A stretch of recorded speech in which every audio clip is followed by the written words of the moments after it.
Welcome you back. It's time for our daily holiday this morning. So we're marking National School Lunch Week. Remember those?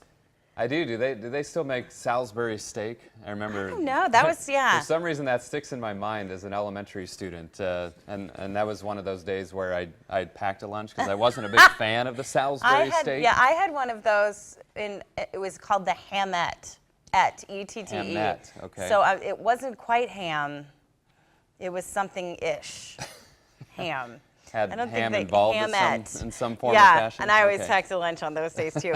But you know, lunch has really changed since you and I, since you and I were in school. I mean, now there's so many choices and they get so many fresh fruits and here in our, with the farm to school program, vegetables that have come from this community. And so it's a really neat, thing to be able to watch the transformation of what lunch was with the Salisbury steak and the Hamette days to today. So to celebrate good nutrition and healthy, safe school lunches, this holiday was created in 1962. It was created by President John F. Kennedy. More than 30 million kids in the U.S. get lunch at school every day at one of nearly 100,000 schools.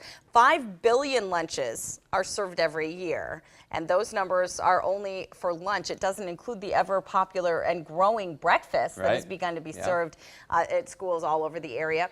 After school snacks now with the after school programs that happen, summer meals, it doesn't include any of those. So 5 billion, and that's just lunches. Wow.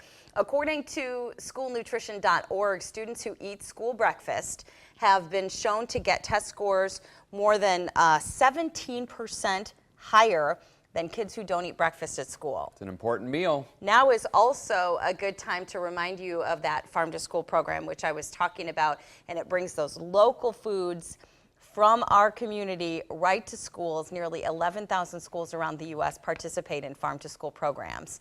That was back in 2009, so it's probably grown since then.